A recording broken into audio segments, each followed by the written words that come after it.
অসংখ্য মা বোন আছে, অসংখ্য ভাইরা আছে যারা কিনা বন্যায় এখন হাবুডুবু খাচ্ছে, ঠিক না? বন্যার জন্য কিছু কিছু ফাউন্ডেশন কাজ করছে, আবার কিছু কিছু ফাউন্ডেশন কি করছে জানেন? টাকা তুলতেছে। এলাকার একটা ফাউন্ডেশন তৈরি করেছে, আজকের মনে করেন যে মানবতা ফাউন্ডেশন তৈরি করে টাকা তুলতেছে। টাকা উঠলো মনে করেন 50,000, গাড়ি ভাড়া করতেছে 20,000, গেঞ্জি বানাই দিছে নিজেরা 8-10,000, খাওয়া দাওয়ার ব্যবস্থা করতেছে আর 5,000, করতে করতে দেখা গেল তিরান দেওয়ার জন্য টাকা তুলতেছে 15,000।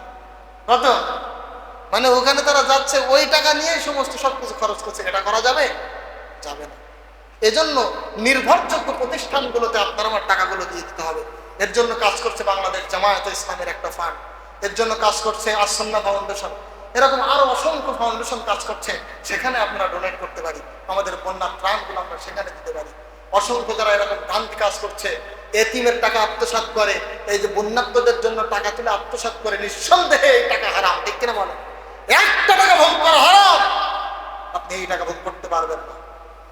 তাদের জন্য করছেন। আপনি আপনার নিজের গায়ের গেঞ্জি বানান, নিজেরা গাড়ি ভাড়া করে যাচ্ছেন সেখানে, কেন আপনার যেতে হবে কেন?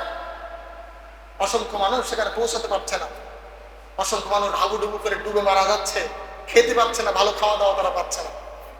তাদের গরু সব চোখের সামনে, বড় বড় গরু ডুবে মারা যাচ্ছে, চোখের সামনে বাপ, নিজের একজনের বাপ চোখের সামনে বন্যায় ভেসে গেছে, ধরতে পারছে না, কারণ সে নিজে নামলে সেও ভেসে যাবে। চোখের সামনে এগুলো করতেছে, লাশ সকালে ভেসে উঠতেছে বাড়ির সামনে, কিছু করার নাই। টিভি, ফ্রিজ, তারপর অসংখ্য তৈজসপত্র যেগুলো থাকে সবগুলো পানির নিচে ডুবে যাচ্ছে, ধ্বংস হয়ে যাচ্ছে, কিছু করার নাই। লাখ টাকার মালিক কিন্তু কিছুই নাই, এরকম হয়ে যাচ্ছে। বলেন তো দেখি, তাদের থেকে আমরা ভালো আছি না?